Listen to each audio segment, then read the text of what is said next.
Hello everyone, welcome to my channel that's IELTS with Sonali. My name is Sonali and I am an IELTS trainer. In today's video, we will discuss a particular topic that is noun. So now beginning with the topic noun. Noun क्या है मतलब संज्ञा क्या है, जो कि topic हमने अपना हिंदी व्याकरण में पढ़ा है दैट इज़ संज्ञा. अब वही हम इंग्लिश में करने वाले हैं और अब हम आते हैं इसकी पहले डेफिनेशन पर. Noun is the name of person, quality, place, thing, condition and action.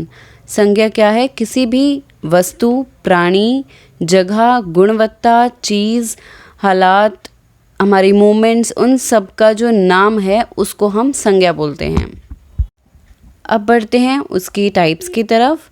सबसे पहले जो नाउन है वो फर्स्ट स्टेज पर जो डिवीज़न उसका किया जाता है that is countable and uncountable noun. Countable noun जैसा कि नेम ही हमें बता रहा है दैट कैन बी काउंटेड, जिसे कि गिना जा सकता है. And if I talk about uncountable noun, इसका भी नाम बिल्कुल क्लियर है कि जो चीज़ हम नहीं गिन सकते उसका क्या नाम होता है, अनकाउंटेबल नाउन. काउंटेबल नाउन के कुछ एग्जाम्पल्स जैसे कि मोहन, गर्ल, क्लास, है ना, ये चीज़ें जो हैं वो हम काउंट हैं, इसीलिए ये है काउंटेबल नाउन के हमारे एग्जाम्पल्स. अगर मैं अनकाउंटेबल नाउन की बात करूं तो उसके कुछ एग्जाम्पल्स हैं गोल्ड, वाटर, राइस, ऑनेस्टी, जिन्हें कि किसी भी तरीके से तोला नहीं जा सकता. अब हम आगे बढ़ते हैं काउंटेबल नाउन के कुछ और टाइप्स की तरफ that is common noun, proper noun and collective noun. अब पहले आते हैं हम कॉमन नाउन पर. कॉमन नाउन क्या होता है? जब भी हम कॉमन पर्सन्स, प्लेसेस या थिंग्स की बात करके चलते हैं उसको बोलते हैं कॉमन नाउन. कॉमन पर्सन्स आते हैं उसके अंदर जैसे कि मैन और वुमेन.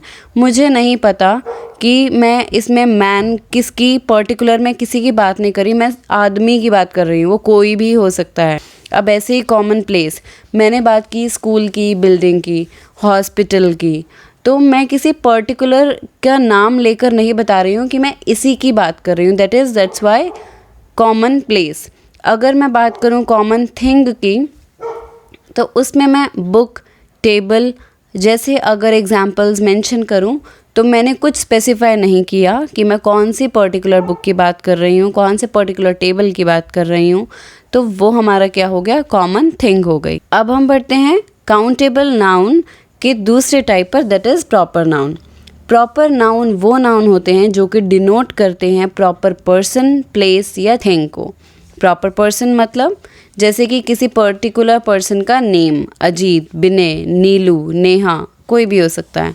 प्रॉपर प्लेस जैसे कि दिल्ली, ताजमहल, कोलकाता, कुछ भी हो सकता है. मैंने एग्जैक्ट प्लेसेस यहाँ पर मेंशन करी हैं. अगर मैं प्रॉपर थिंग की बात करूँ तो मैं वहाँ पर अगर रामायण, बाइबल, कुरान इनका एग्जाम्पल दूँ तो गलत नहीं होगा, क्योंकि मैं वहाँ पर पर्टिकुलर स्पेसिफिकली एक पर्टिकुलर थिंग का मेंशन कर रही हूँ कि मैं किस चीज़ की बात कर रही हूँ एग्जैक्टली. इसमें कोई भी कन्फ्यूजन नहीं रहेगा कि मैंने कौन से नाउन की बात करी है, कौन सी डिफरेंट बुक की बात करी है.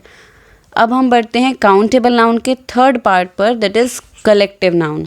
Collective noun is a noun which denotes a particular group of persons or other creatures and collection of things as well. Basically ये दो पार्ट्स में डिवाइडेड होता है. एक तो होता है ग्रुप ऑफ पर्सन्स या हम कह सकते हैं क्रिएचर्स, और दूसरा इसका पार्ट होता है कलेक्शन ऑफ थिंग्स. अगर मैं बात करूँ ग्रुप ऑफ पर्सन्स की तो हम वहाँ पर ले सकते हैं अ class of students, a team of players. अगर मैं बात करूँ कलेक्शन ऑफ थिंग्स की तो वहाँ पर हम बोल सकते हैं a fleet of ships, a bunch of keys, a bouquet of flowers. इसमें मैंने क्या किया है, कलेक्शन की बात की है कुछ चीज़ों की, तो ये हमारा क्या हो गया, कलेक्टिव नाउन. अब हम आगे बढ़ते हैं अनकाउंटेबल नाउन के पहले टाइप की तरफ that is material noun. Noun which denotes materials, जो भी कोई ऐसा संज्ञा जो कि चीज़ों के बारे में कुछ बता रहा है. मटीरियल्स मतलब कि कॉपर, सिल्वर, टी, घी, कॉफ़ी, ऐसे कुछ भी मटेरियल्स पर्टिकुलर टाइप के रिगार्डिंग अगर हमें कुछ भी बता रहा है that will be termed as material noun. अब अगर मैं बात करूं इसी के सेकंड टाइप की, अनकाउंटेबल नाउन के सेकंड टाइप की दैट इज़ एब्स्ट्रैक्ट नाउन, तो वो नाउन होते हैं वो जो कि रिप्रेजेंट करते हैं, जो कि डिनोट करते हैं क्वालिटी, कंडीशन और एक्शन को, जैसे कि विजडम, ह्यूमैनिटी, ब्रेवरी, चाइल्डहुड. अब ये हमारा एक पूरा लेक्चर था नाउन के ऊपर. That is noun. First of all, they are divided into countable noun and uncountable noun. Countable noun are further divided into common noun, proper noun, collective noun, and in the same manner, uncountable noun are divided into material noun and abstract noun.